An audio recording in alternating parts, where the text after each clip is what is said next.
Hi everyone! We're so excited to be here for the launch of Synthetic Ecologies Lab's first project, the Compendium.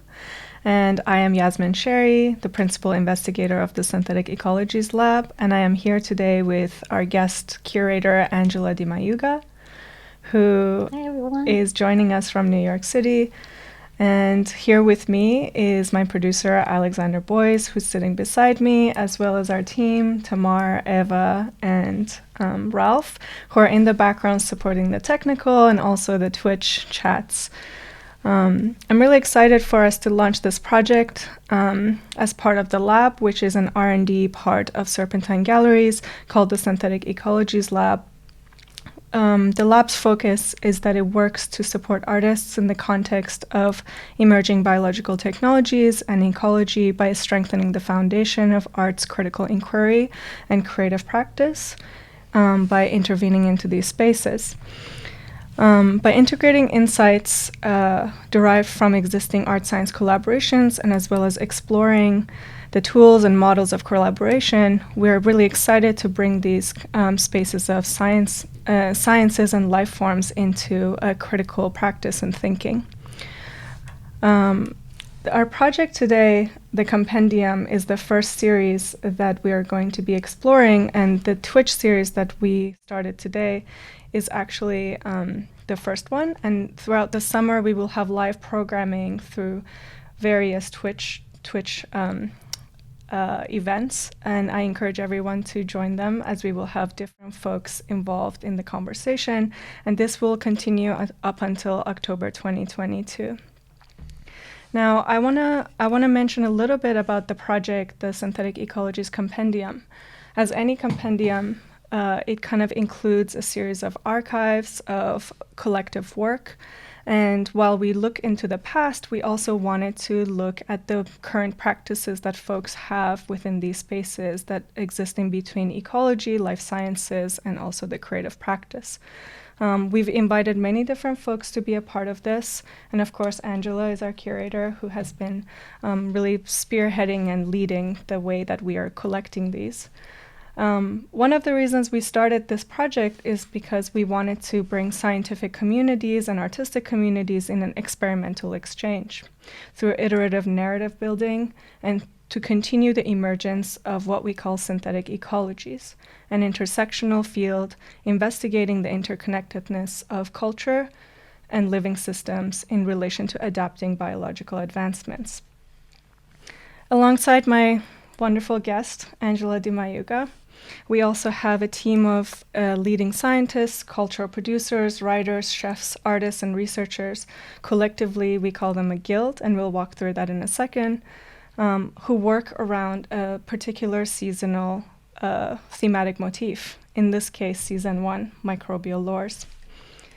And as we explore the compendium, we are really excited to experiment with it as an R&D research and development tool.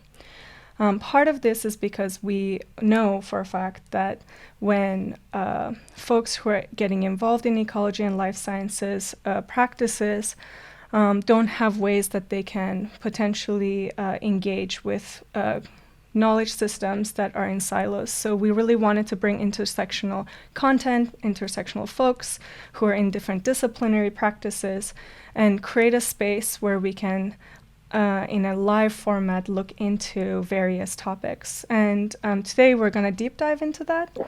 And without further ado, I want to introduce our guest curator, Angela Dimayuga, who has been doing a really lovely job at bringing everyone together under this particular topic of the season. Angela. Thank you so much. It's an honor to be here.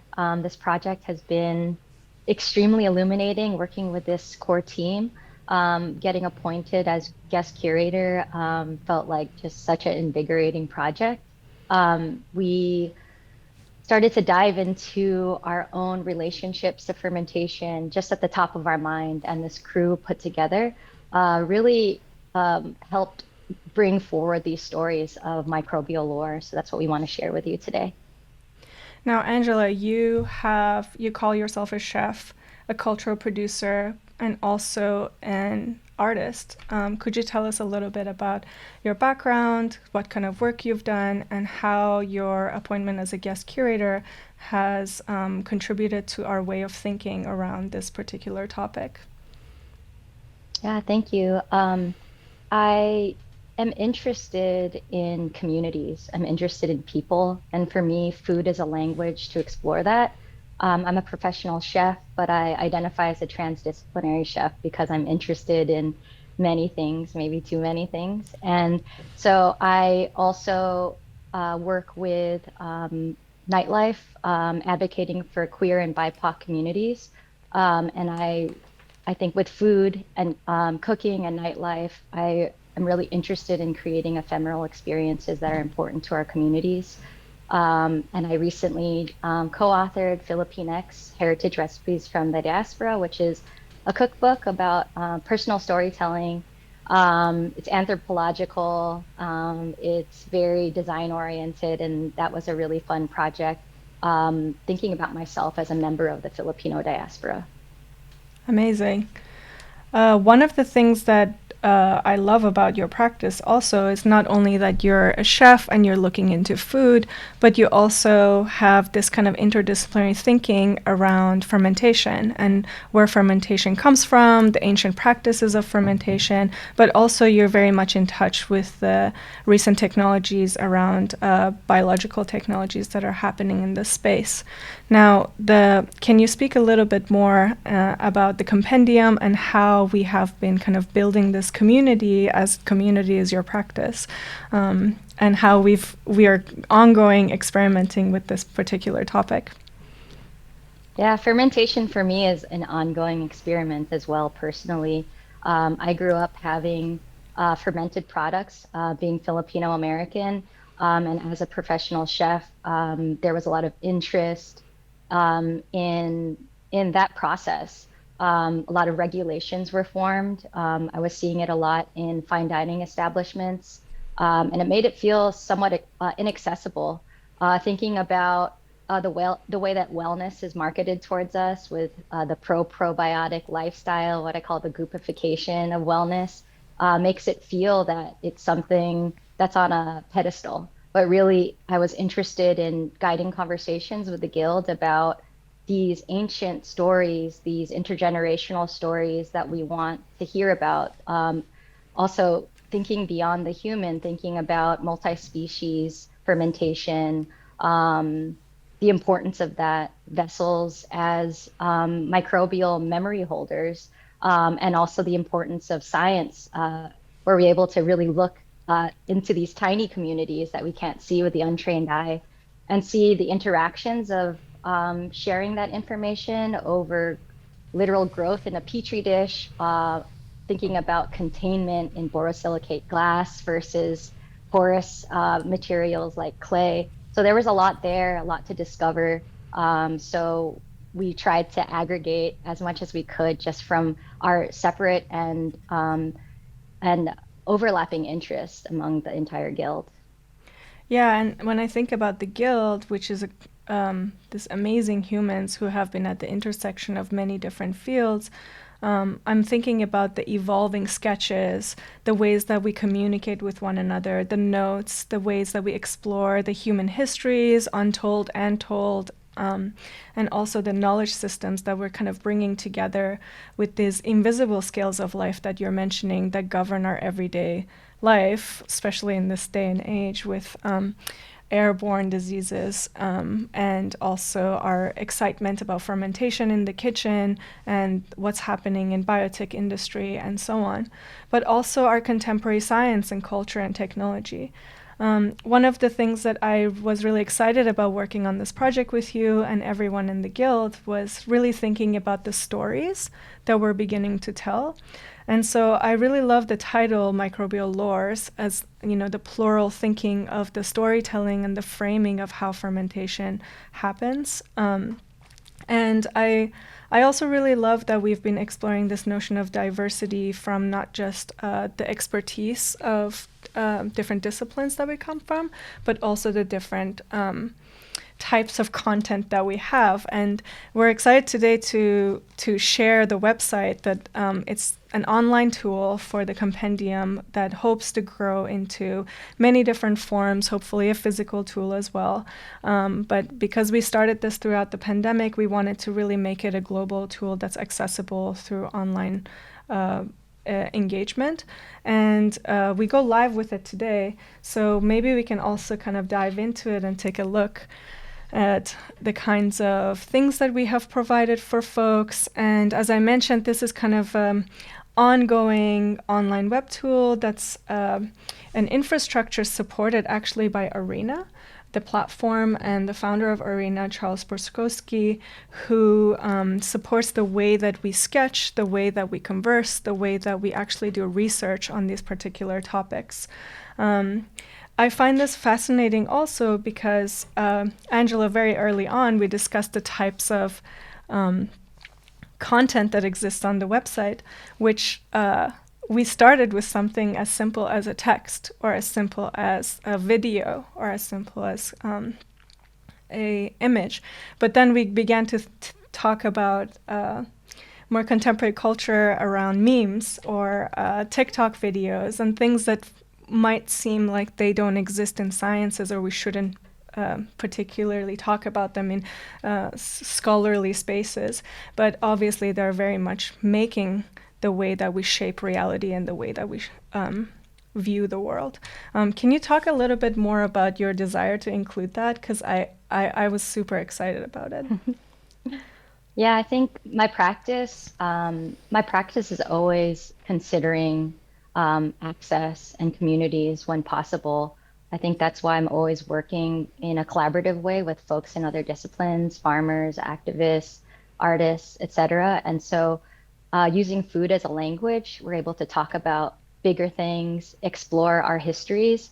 And I'm really excited about the concept of the title too, thinking about microbial and lore combined, this like granular, microscopic technology that we know of today, but also this opportunity to think about our histories that we don't know about, think about legacy and the reverence behind this idea of lores and documenting that. So I thought that these various types of media or articles are really important.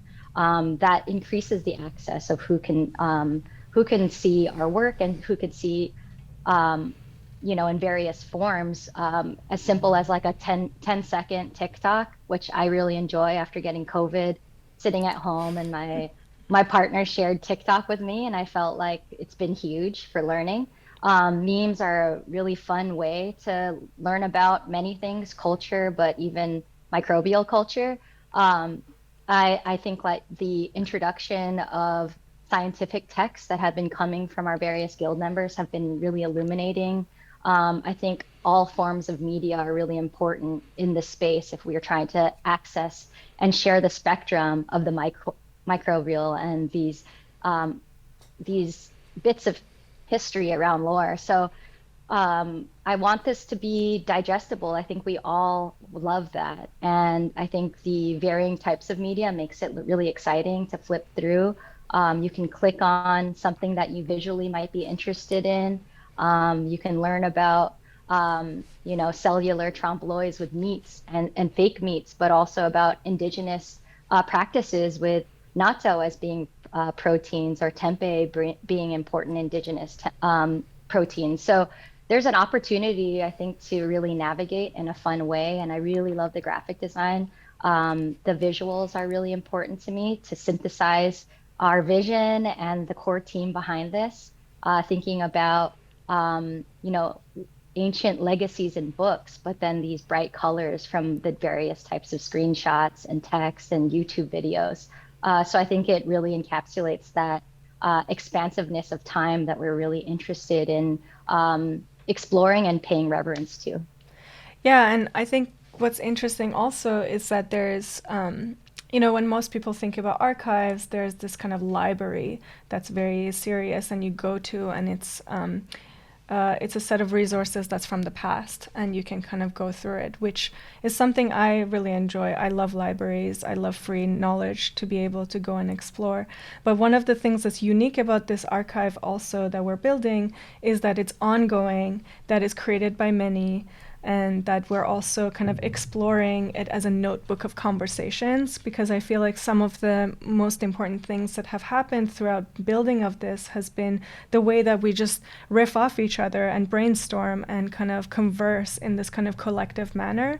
And I think the way that we've created that space to be able to discuss and even in tension sit with one another's conversations. And early on, I remember you really brought up this notion of spectrum. And binaries exist in many different forms, and especially in this notion of science and art, or science and religion, or the different disciplines like to sit at opposing of each other.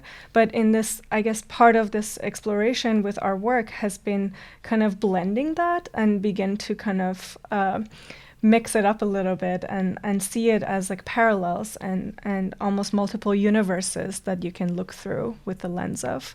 Maybe you have something to say about that notion of spectrum. Yeah, spectrum has always come up, I think, in all the work that I produce. It was very obvious that this is an important discussion to have here with these different timelines and experiences folks have around fermentation and touch points. I think that there's a lot of expansiveness that exists within binaries in between. So just applying a queer theory of just like a non-binary way of living, or thinking about two-spirit folks that existed in pre-colonial times, we can apply that theory to anything and feel like each side is really important. There's lightness and there's darkness, and I think we can apply that to most things, even here with our fermentation studies.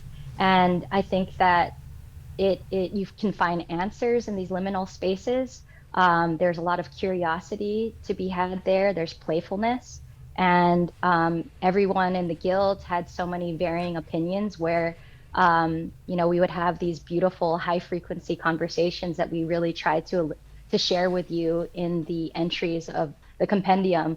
I just want to speak to those conversations that were really important to us, and us quoting each other and bouncing back of our different perspectives, I think were really important. Yaz and I really loved the tension that would exist within the guild members, because it really challenges what we know and is expansive. I think that even my language around fermentation and people have expanded because of these conversations that we had. We were really interested in thinking about new modalities of thought around language with fermentation, and really because it includes the microscopic, bacterial, this like metaphor of culture, and the idea of like intergenerational teachings with the metaphorical, biological, microbial mother. It's really, there's a lot there, and I think that idea of one or the other being correct isn't helpful for our imagination. So this idea of non-binary thought around our topics, it was honestly really fun. So I think everyone agreed that that was important to think that way.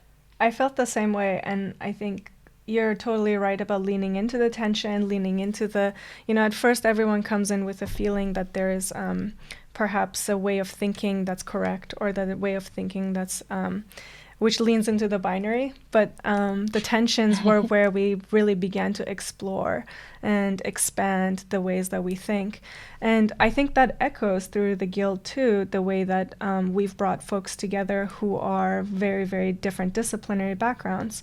For instance, this is our guild, and we have Joshua Evans, who actually practices novel fermentation at an institution that is the educational institution, but also sits at the intersection of cultural thinking and also scholarly kind of reflections, but also a biotech lab.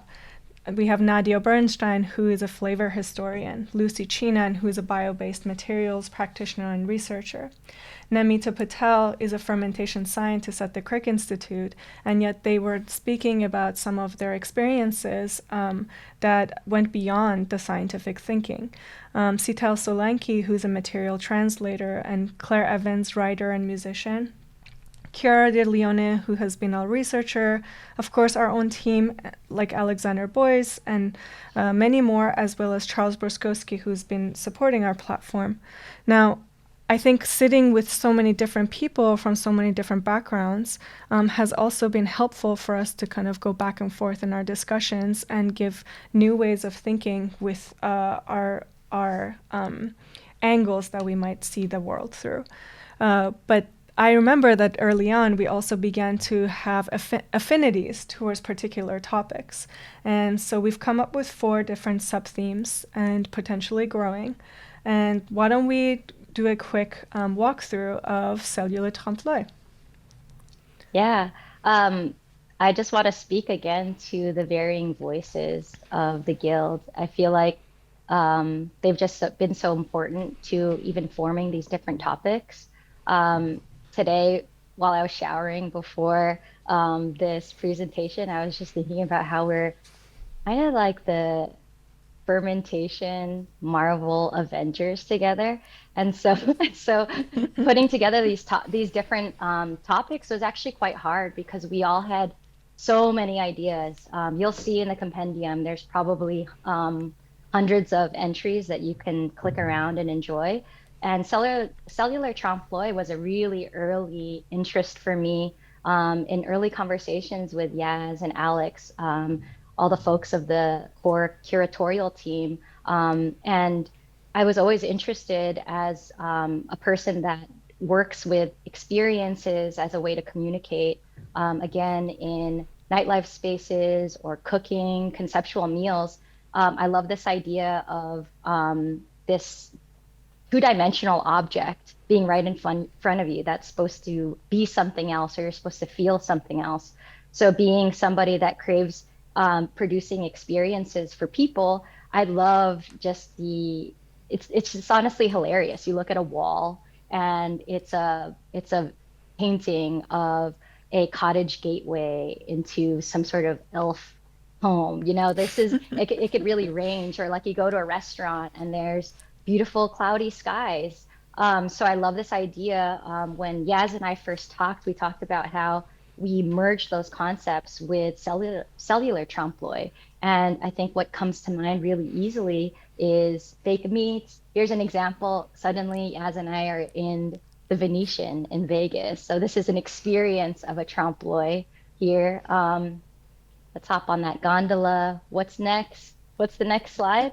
Before maybe the next slide, I think trompe-l'oeil is itself a really fascinating word, which means this, of course, it's French, and it means this word, the trick of the eye, the oeil being the eye. But I think in this particular sense, we expanded it to be trick of the senses, because we're expanding the notion of the vision into the sensory experiences that we have. And I really love this example because it's it's in it's a hotel in Las Vegas, and I guess it's an experience in Las Vegas that you can walk through, and it looks like Venice. The skies are fake, the ocean is fake, and I mean, questioning fake.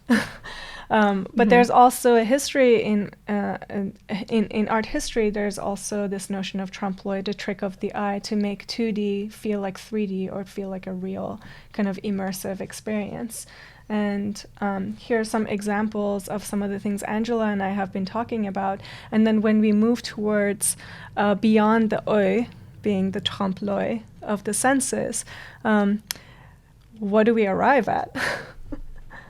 Yeah, we have an example here of Impossible burgers, which are one of the earliest forms of fake meat that hit, I think, honestly, like in a pop cultural sense. Even in fast food restaurants, but really interesting to look at this here as an entry point to this concept of this Western idea of the importance of cellular agriculture applied to proteins that make it look like bloody beef, and what that means for us today. So I think that applying this is also a trompe l'oeil, like we said. There's a trick of an eye here, and it's a trick of the senses, like we said. So there's many different ways that in cellular trompe l'oeil, we're interested in having one thing but need another, in thinking about sustainability or science or wellness diets or vegan diets. So we loved this example. Think about everybody drinks oat milk, and if somebody pours in regular cow's milk into their coffee, I think at this point people scoff. So what does that mean for where we are today? Yeah, for sure. Now, we have other sub themes that we also explore. Now, I know that we talked about this as being kind of a technology focused mimicking or simulation of existing animal products, kind of like mimicking our existing simulation of the sky and the ocean and so on that came from with art history.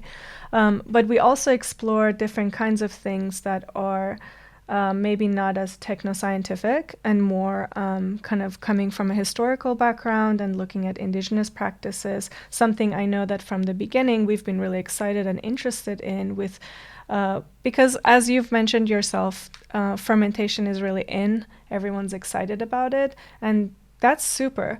But there's also, it's been around for a really long time, and there's many cultures that have had this as part of their everyday practice from the past to today. Now, the other sub-themes that we explore are sensory intimacy, nonlinear temporalities, and stewards of knowledge. And maybe we can speak a little bit to each one, but with more coming in the following months as we do more programming. Angela, do you want to speak to sensory intimacy? Yeah, sensory intimacies, I think, is a great transition from cellular trompe l'oeil.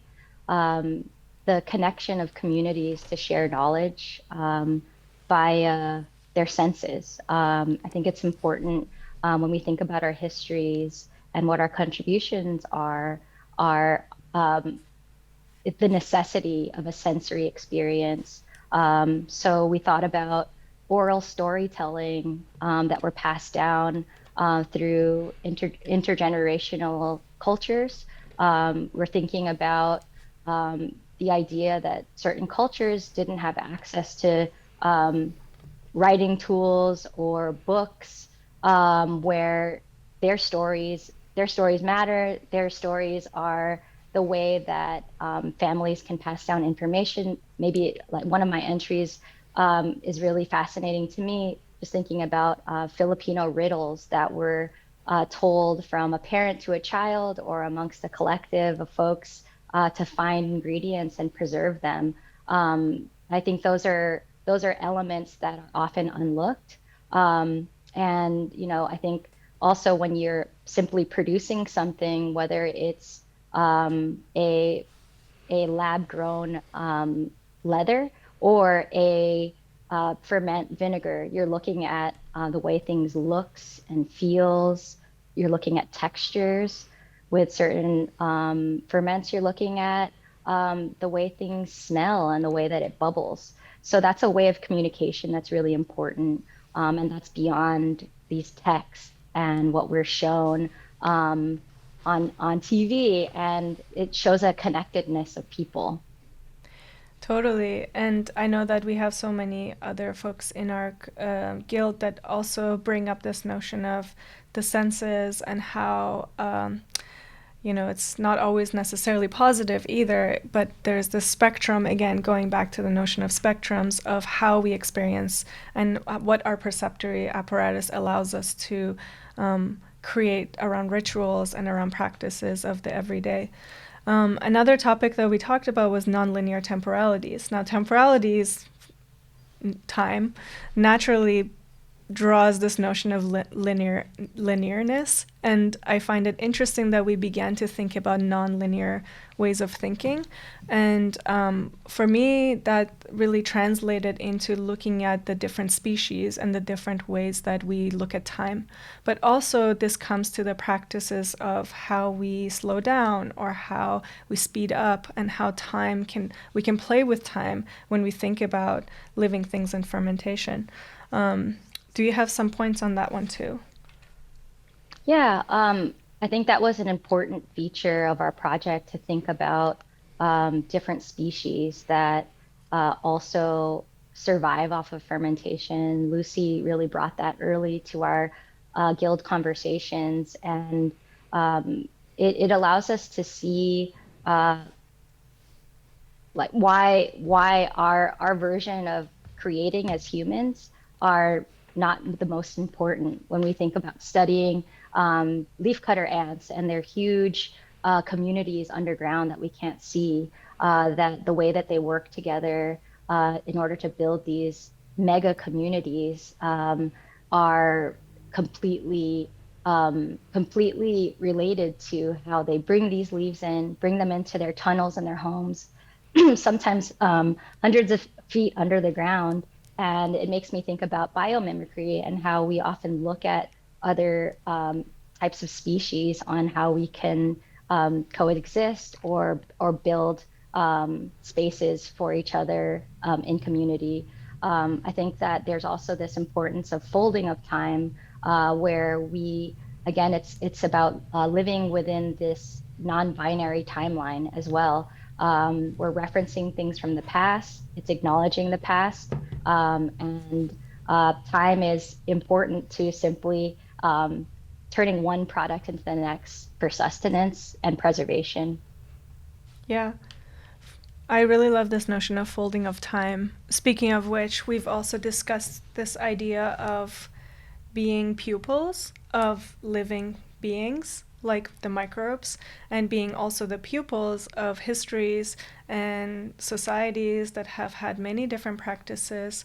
So I really love this collective word that we've come up with, stewards of knowledge. What does knowledge mean? Where does wisdom come from? And how can we integrate ways of thinking that considers our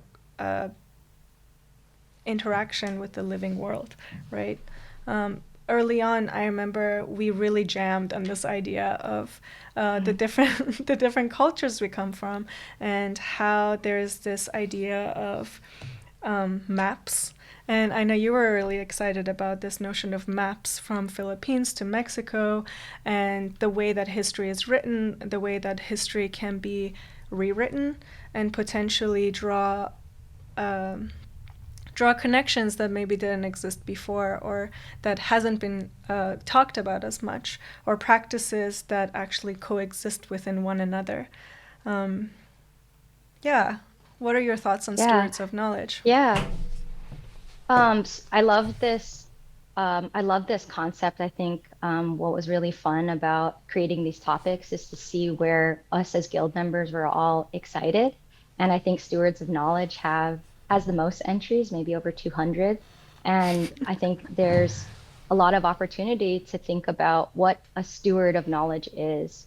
It might be a vessel that contain a porous vessel that contains bacteria that is integral to the next batch. Just think about wine barrels and how at one winery, there's specific type of barrels, and the age and the time of this bacteria living in it transfers to the next batch to make it feel like it's of the same product and family. Stewards of knowledge are important. We've mentioned this many times now of passing down tradition and culture. And that's that's the only way that I think our stories can be told in this. There's these stories of like our grandmothers have passed down to us. There's bacterias in labs that need to be contained in a petri dish in order to have a control of what we're going to make next. The sensory experience of looking at the product in which you made that might be a fermented good product that your grandmother made sometimes exists in your hands. There's one entry that I really love of an artist that took different bacteria samples from 3 generations of one family and compared it to 4 different families. And there's a link of what the bacteria in their hands looks like. I learned about sonmat, which is the Korean word for hand taste, Mm-hmm. and that Mm-hmm. your hands are important to the flavors that are built when you add sometimes just salt and seasonings to cabbage. And the flavor of your kimchi, for example, will be really specific to what you included Mm-hmm. with your physical touch. Mm-hmm. Mm-hmm. Yeah, I really love this notion of vessels of fermentation and vessels of knowledge, and what vessel means, both metaphorically but also from a material perspective. We've talked about clay, we've talked about glass, and the ways that they interact with one another, or with the living beings that we house, but also ourselves, how we pass down vessels of knowledge and interact with each other. Some of the content I'm just going to pull up that got us really excited. One of them is this one. It's a quote. I really love it because I think Sital Solanki actually screenshotted this from Twitter. This is kind of an example of how we're kind of exploring different kinds of content. And this is from Bjork. It says, the word nature and the word techno mean the same thing. Depends if you look at it from the past or the future. For example, a little cabin in the mountain, an ape thinks it's a techno in the future. But for us, it has become nature. We must live with both. It is very important. I can hear her saying it. we can't we can't be just nature or just techno. And I think this goes back to this notion of binary and how we've separated these ideas of technology and human and ecology, nature and human. And so this is, for example, added by Sital Solanki. Angela, you've added this one, and it's called Yeah, Intergenerational Shared Indigenous Taiwanese Ferments. I was able to. So I think that example of a really important quote that really challenges what our perspectives are, by Sital, by Bjork, our avant-garde matriarch of music. And that perspective, I think, is really important to see broadly. Um, Having a Twitter screenshot, I think, is a really digestible, as is something like this, a photo of a pot of fermented fish. I really wanted to include personal testimonials as well. So I met a woman named Kat Ye, just digitally, through my community of food folks. A woman opened up recently, who's in my community, a Taiwanese grocery store called Yunhai. And one of her friends sells a product there, but she comes from a background of Taiwanese indigenous lineage. And so I really loved her entries because she talked about her personal experiences and necessity of passing down these recipes. And then also how you're able to try to create these products as a member of that diaspora. She gave me a recipe about fermenting flying squirrel meat because that's what was available in her ancestors' past. But what is sold now or what can be made at home is either wild boar, which is widely available in Taiwan, or pork here in the U.S. So I think that that that range of even personal storytelling really really allows a multiplicity of entries here in our compendium. Yeah, and speaking of multiplicity of entries, I think what's exciting is that we have some that are super scientific, for instance, PDFs of papers, white papers that have been written, by different folks in sciences and published. And then we have, the screenshot of Bjork's Twitter. So here, for instance, Namita Patel is adding a quote from a white paper. And so depending on your interest, depending on how these things live in parallel with one another, you can kind of collect your own and mix content that might not normally sit within the same space. We also have been working with Chiara Di Leone, who has been also researching and providing some more support for the ways that we're excited about particular topics. Like, I know early on we talked about fermentation deities or goddesses and gods, non-binary gods. And here is another example that Angela, you added with the South African fermentation deity. And maybe after this one, we can take a quick look at how other folks who are not part of the guild currently can build their own compendium from our compendium so that it can become a compendium of compendiums.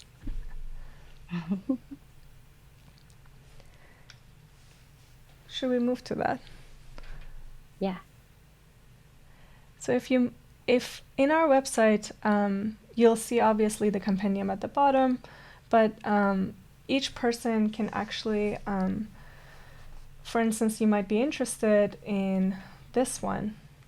And as you read about it and learn about it, you can actually select it. For instance, you might be interested in this notion of gut senses or natto. And you can actually download and edit your download and build your own. This one is the one that Alex added. Maybe Alex, you should speak to it. Le Touché by Alexander Boyce. And yeah, so if, let's say this is your title, you can actually edit it. Oops, sorry, I just removed the E. And you could edit your name and so on, for example. And then you can actually generate a PDF, which will come to be the many compendium threads that each person publicly can build on their own and contribute back. So this is also another way that we wanted to include the public into the way that we build our project. Actually, could we quickly show this one? Here it is. So here you can make your own PDF, and you can also find the points that you have added. Great. And so with that in mind, I wanted to leave the floor. I know, Angela, both of us have been talking about this notion of microbes and microbial histories and also stewards of knowledge. I know we talked a little bit about the materials and the objects that folks might own themselves to think about this notion of microbial memory. Should we ask the audience about it a little bit? Yeah, because we're in Twitch world, we were interested in asking you all to share with each other. Perhaps there's an object that is with you or that you own that has microbial memory, and share that amongst yourselves just for some interaction. Some good examples that I can think of is a spoon that my grandmother gave me. Porous, it's wooden. Another object that comes to mind is a friend of mine had a sourdough starter to make pancakes, this old recipe in her family, old American recipe. And that sourdough starter is actually from 7 generations past. And so she might not have a connection to that person, but she has this bacteria, these microbial memories to share with her community and her family. So maybe there's something there that you guys can think of. Yeah, feel free to message us on Twitch. We also have, we can interact with the Twitch. Another thing I wanted to also bring up is that while this started with this notion of food, fermentation as food, the microbial lores as food, but we obviously wanted to go. The project isn't about food. The project is about our relationship with the microbial world. But the kitchens that everyone has access to food, everyone eats, everyone has a kitchen that they can potentially grow different kinds of microbes in. So it's kind of an accessible way for folks to get involved and think about this notion of fermentation. But from our own guild, we know that fermentation also exists in advanced scientific laboratories to kind of grow different kinds of genetically modified microbes to produce different kinds of materials that might not be food, that might be, like you mentioned earlier, leather, or might be a plastic, or it might be a fuel of some kind. So we hope that with this topic we can expand this notion of fermentation, but also look at it critically from the creative perspectives that we've discussed a little bit here, the historical perspectives that we've discussed here, that perhaps it inspires folks to integrate different non-mainstream ways of thinking about these relationships with living beings.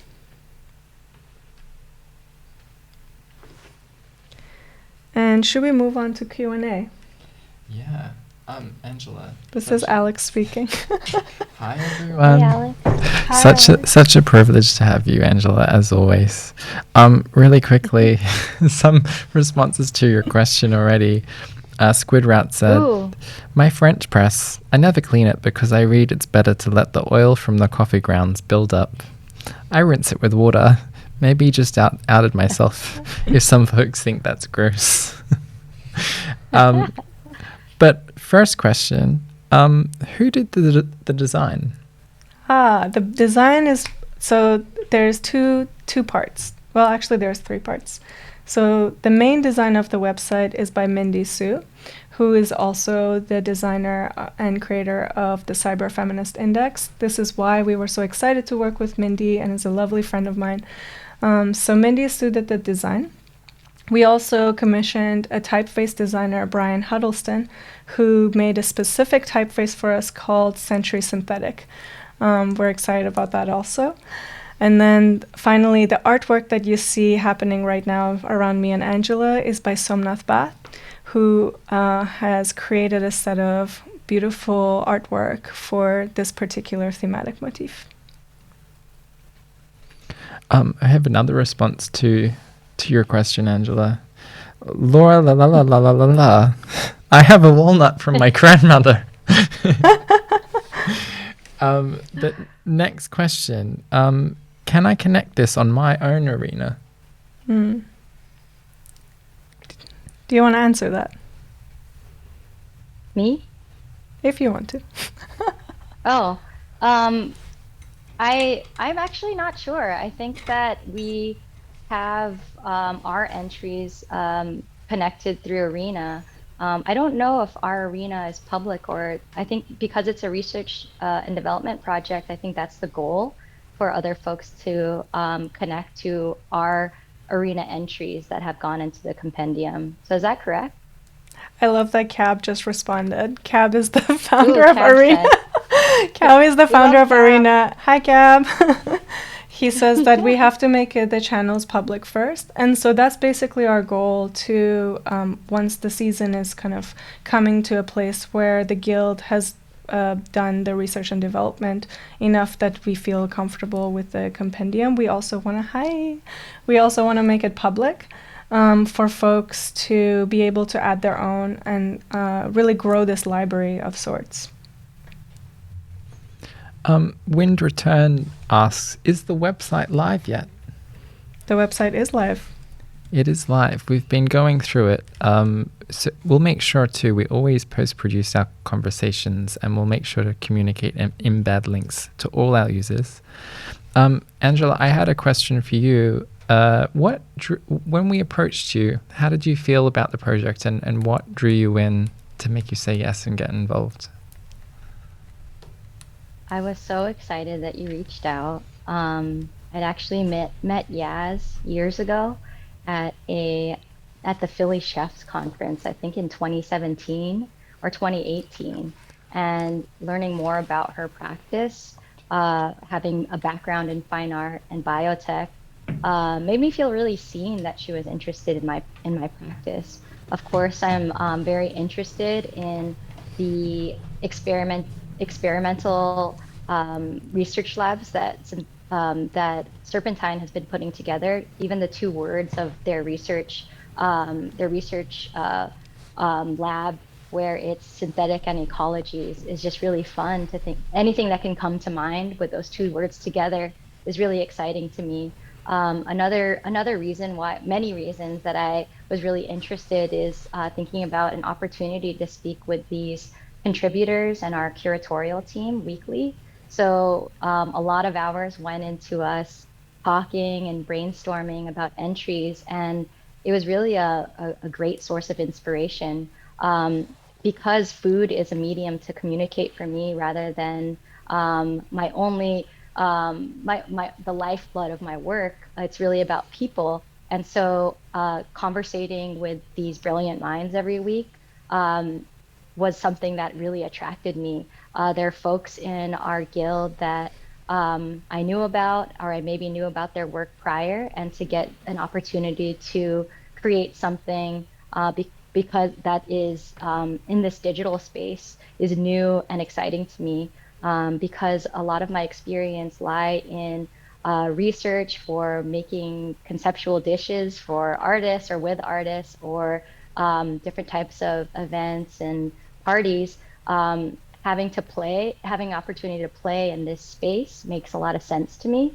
And we have something that folks can add to. I think starting something and participating in a dialogue, and creating questions around the foundational thoughts that we had here, and folks being interested in building is a dream, because I think that in order for us to really think about this folding of time, think about this idea of non-binary theory applied to fermentation, requires new voices and other curious minds. Thanks, Angela. We've got a question from Nora Khan. Oh, Nora. Hi, Nora. Yeah, hi, everyone. This is Alex. Oh, wow, I'm going to scream. Okay. Formerly the voice of God. Alex has been a huge part of the project, the main part of the project. Not. I just wanted him in. Nora's question. I really appreciate the notion of fermentation as expanding access to conversations around food, as fermentation practices can have an elite and niche aura about it, even as it is ancient, practiced across many cultures. I'm curious about how fermentation has changed both your methods of knowledge creation and understanding of mastery, expertise, both in your practice and in your collaborations with so many practitioners. I think that every time we met for a guild session, which we called a notebook, every time we dropped in ideas, we always thought of ourselves as pupils and contributors to the conversation around fermentation today.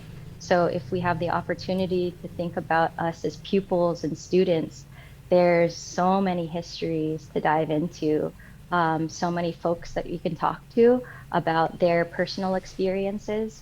One session I really loved, where I was thinking about this topic and thinking about my interest in everyone's stories and relationship to fermentation. And it was really sweet to hear Lucy, for example, and I think Sital say that they wanted to call their moms.